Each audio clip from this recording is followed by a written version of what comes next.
Today we are actually going to do some wine tasting, because if you are in the Willamette Valley, that's what you do. You drink wine. So get your wallet ready.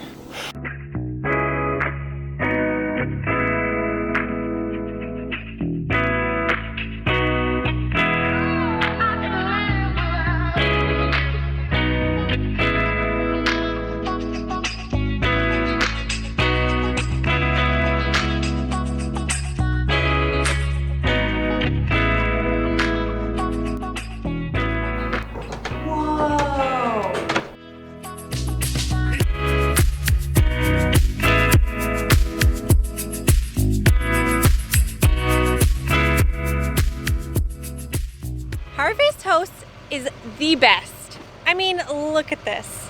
Right here is just the fresh grapes, and then right here is our house. I mean, really? We're actually at Arcane Cellars, which is a winery in the Willamette Valley area, and it is beautiful. We are literally camping right next to the grapes, and they have bocce ball and live music. And we met a bunch of other campers that our first night here, and it's just been such a great place to explore. If you pay for fruit when you are in the state of Oregon or Washington in the summer months, it's pretty much a sin, because there is fresh fruit absolutely everywhere. There's wild blackberries, blueberries. You're going to find apple trees, pear trees, plums, figs. It's heaven. Even when we got to Arcane Cellars, where our harvest house is, they had fruit trees all around the grounds. They just told us if there was fresh fruit, we could come enjoy. They cut slices for us right there, fresh. It was amazing.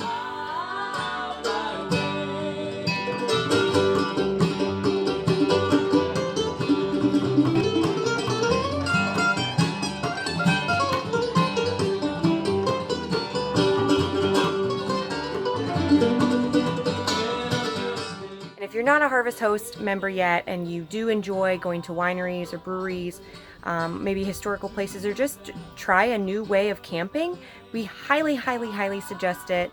We absolutely love being members. We've been members now for over a year, and we think the membership is way worth it. And maybe we'll even meet you at one of the spots along the way.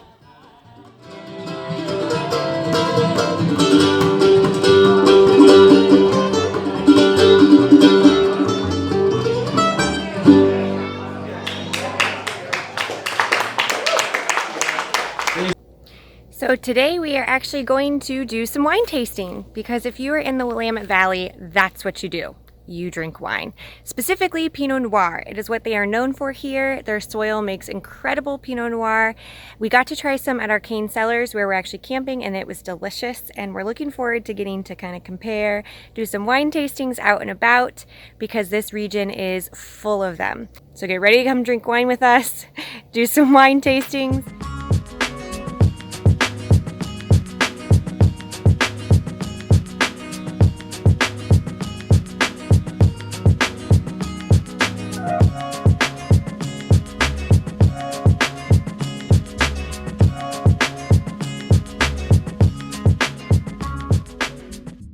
Wine tasting at Domaine Serene was a total success.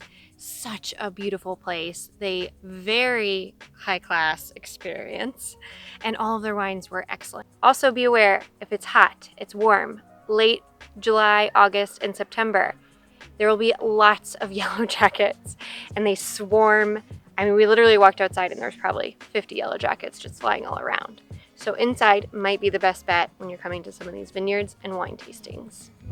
We are cruising through the Dundee Hills, and we're headed towards Archery Summit Winery, which was recommended to us multiple times by people that were serving at other wineries. So we kind of have a high bar set for this place, but I'm sure it's going to be amazing, because we have tasted no bad wines since we got into the Willamette Valley. So it should be fun.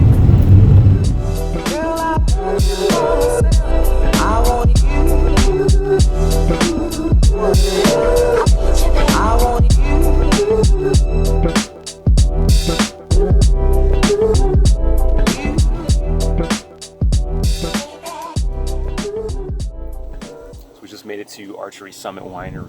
Just a pro tip about the Willamette Valley, especially around the Dundee Hills area.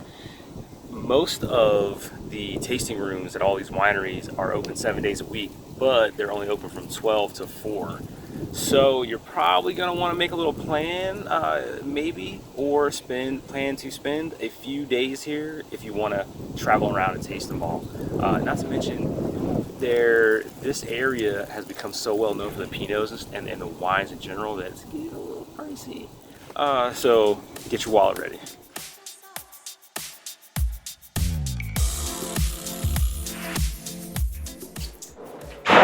This is pretty cool. What does this remind you of, Liz? It reminds me of when we were in Spain. We went on a produce tour. It's just nice to walk amongst all the barrels. And they look like they have a special room, probably, if you're like a member.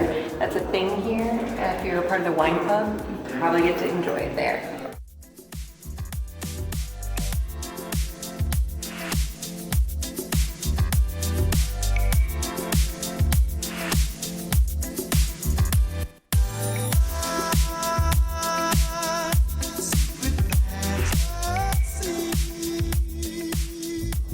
So Archery Summit did not disappoint. The wines are very clean, not overpowering, full body, solid. But pro tip, there's so many wineries and vineyards out here in the Dundee area that you could literally spend a ton of time here. We were planning on going to a few others like Rocco and DOMAINE Druid.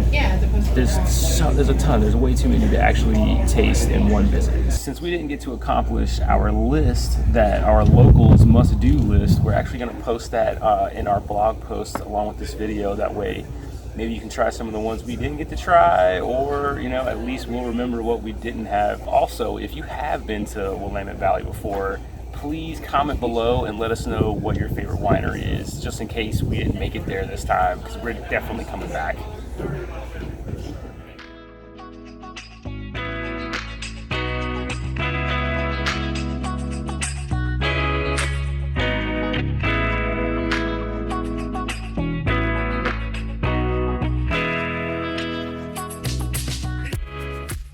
So how did you guys find us? Well, we're actually cruising in, going to a harvest host at Arcane Cellars, and we passed a sign. It was like wolves and people. I was like, what is that? That sounds awesome. Pull it over, and then when we found out it was a Farmhouse brewery, that's what drew me here. So we have to go. So the farm was founded around 1850, and my parents didn't get here until 1967 and took over this huge hazelnut orchard, which was overgrown and with head-high weeds, and turned it into a working farm to grow hazelnuts. And they were processed right here inside the barn. And for me, I fell in love with beer making during college. I was a home brewer. My first batch I named after the farm. I was lucky to travel after college for a year in Europe. Cool. And also West Africa, visiting small traditional farmhouse breweries, family-run breweries, old historical breweries. It was so cool. And so I fell in love with the idea of coming back here someday and building a brewery right here. The things that makes us different here, I guess, as a farmhouse brewery, is that we love to brew with not only things that we can grow right here on the farm, but also from the immediate area. One thing that is very unique for us, I think, is that when things come ripe in the area, we're trying to bring them into the brewing process. So we use our own well water, which is unusual. It's great, pure well water here. We also use wild yeast in many beers that we grew off of a plum tree here. Wow. We've grown some off of rose hips, awesome. Pine cones, all kinds of different ways that we're incorporating the local kind of flora into the brewery. Upstairs, there's a piece of art that's been here for almost 25 years, never open to the public. Really? And, yeah, it's amazing. It's you have to see it to believe. Should we go take a look? Oh my God, that'd be awesome. All right, let's do it. Yeah, let's check it out.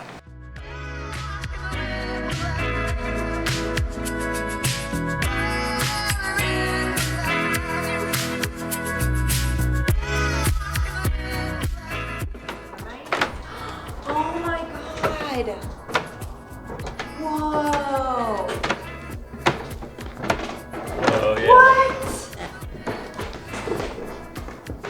This is cool. So the Soul Boat is a sculpture by artist Larry KIRKLAND, who is an old friend of my mom's, and this piece was actually in the Smithsonian Museum in Washington, D.C. It came to Oregon to a college called Merrillhurst College, and they have a thing called the Art Gym. It was installed there for its final stop, actually, because Larry is from Portland. And my mother was at the final show, and they were talking about the piece, and he was saying, gosh, you know, I don't know what I'm going to do with it now. I don't want to ship it back to DC where I'm living right now. And she, being an artist herself and having an incredible vision for things, said, you know, why don't you come out and take a look at our barn? Maybe it will fit in the attic. And so he came out here and took one look and said, absolutely, I'll install it. He spent a week with a whole team of installers and put the piece up here.